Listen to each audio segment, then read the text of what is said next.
In this tutorial in CyberLink PowerDirector, we'd like to show you a couple of ways in which you can change the shape of a picture-in-picture where you've taken a video and overlaid it over another video in PowerDirector.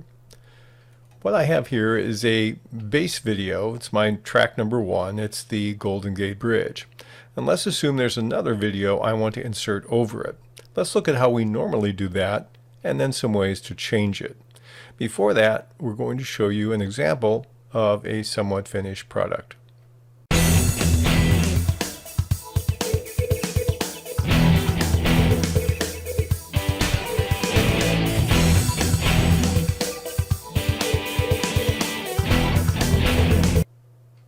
And so I have the first video, and what I'd like to do here is make a change to how I insert this.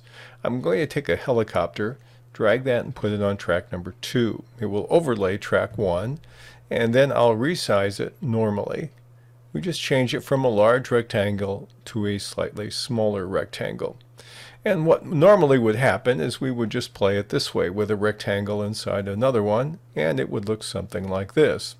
That's fine, but that's probably not the only way to do that. Let's look at another variation. In order to change that, what I'm going to do is highlight the second video of the helicopter and then click on the Tools button above the timeline. Then click on the option that says Mask Designer. Now we're going to apply a mask to this.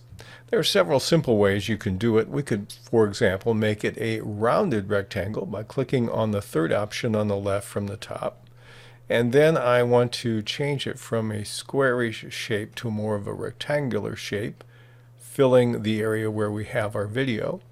And then when we play this segment, we're going to see that basically we have that rounded rectangle, slightly different, a little less common. So that's one simple way to change it. Let's try a couple of others. We could, for example, click on the circle and change the circle to an ellipse, where we try to fill most of the area where we have the original video and not cut off too much. And if we play this one, we're going to see the helicopter flying in an ellipse, picture in picture. So that's one way to do that. And you could select from any of the options that you have here. We have some like a cloud. Let's take this one and play that one. And so it's flying in the clouds in the shape of a cloud.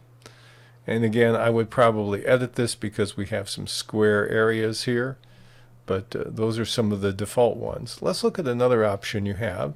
You can actually make your own. We're going to drag all the way down and click on the rightmost button, which is a custom selection mask. I'll click on that one, and then we'll take our mouse and we'll click on the points around within the original rectangle where we would like our mask to show. I have to guess where the helicopter is going to show here. And let's try something like this. And that's our mask. And let's feather it just a little bit. Turn my feather controls on the left side. And we'll play that and see what that looks like.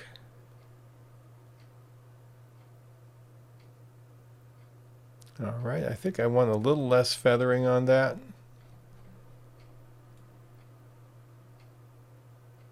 That looks a little better, and there we go.